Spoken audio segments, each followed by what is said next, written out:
Assalamualaikum warahmatullahi wabarakatuh. Saya Nalagi Barani, mahasiswa jurusan Hukum Keluarga kelas KPHA semester 7. Dalam video ini, saya ingin menjelaskan salah satu modul yang telah saya pelajari dari mata kuliah Perancangan Peraturan Perundang-undangan. Berikut materi dan penjelasannya.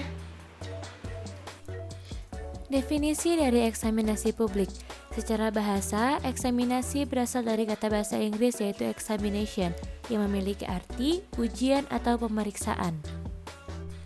Secara istilah, eksaminasi publik perundang-undangan memiliki arti upaya melakukan pengujian atau pemeriksaan oleh publik terhadap peraturan perundang-undangan atau keputusan tertulis yang dibentuk oleh lembaga-lembaga negara atau pejabat yang berwenang serta bersifat mengikat umum. Munculnya sejumlah peraturan perundang-undangan yang bermasalah tidak selayaknya dibiarkan. Peraturan perundang-undangan yang bermasalah perlu adanya tindakan lanjut untuk mencabut ataupun melakukan revisi aturan tersebut. Strategi yang dapat digunakan salah satunya adalah dengan mendorong keterlibatan masyarakat dalam melakukan koreksi, evaluasi, atau pengawasan melalui kegiatan eksaminasi publik. Selanjutnya adalah tujuan dari eksaminasi publik. Tujuan eksaminasi publik terbagi menjadi dua, ada yang secara umum dan ada yang secara khusus.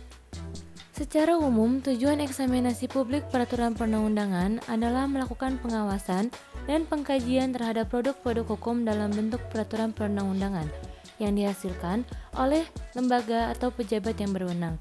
Pengawasan dilakukan dengan asumsi banyak peraturan perundang-undangan yang dinilai kontroversial dan menyimpang baik secara material maupun formil. Adapun tujuan dari eksaminasi publik secara khusus dapat dilihat dari beberapa hal. Yang pertama, melakukan analisis terhadap suatu peraturan perundang-undangan dengan harapan dapat diketahui apakah proses pembentukan sudah sesuai prosedur yang berlaku dan asas-asas pembentukan peraturan yang baik dan apakah substansi tidak bertentangan dengan sejenis atau sederajat. Yang kedua, mendorong dan memberdayakan partisipasi masyarakat dalam proses pemantauan dan evaluasi terhadap suatu peraturan perundang-undangan yang dinilai kontroversial. Yang ketiga, mendorong proses pembentukan peraturan perundang-undangan yang transparan, akuntabel, dan partisipatif. Dan yang terakhir, yang keempat, mendorong instansi atau pejabat yang berkepentingan untuk menerbitkan suatu peraturan perundang-undangan yang baik dan benar secara sesuai dengan rasa keadilan bagi seluruh masyarakat. Selanjutnya yaitu mengetahui tahap-tahap dari eksaminasi publik. Yang pertama, membentuk tim panelis dan inventaris objek yang akan dieksaminasi.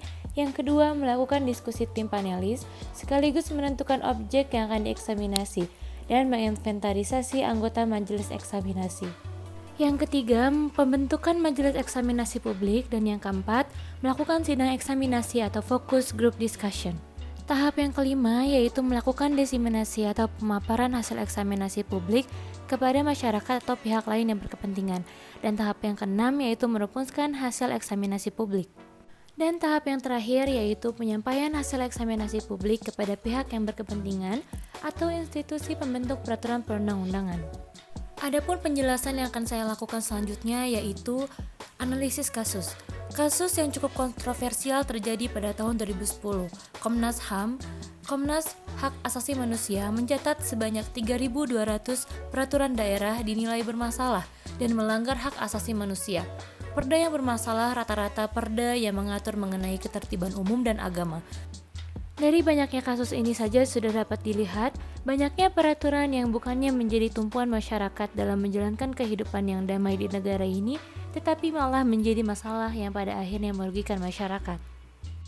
Cukup sekian penjelasan materi dari saya, semoga bermanfaat. Wassalamualaikum warahmatullahi wabarakatuh.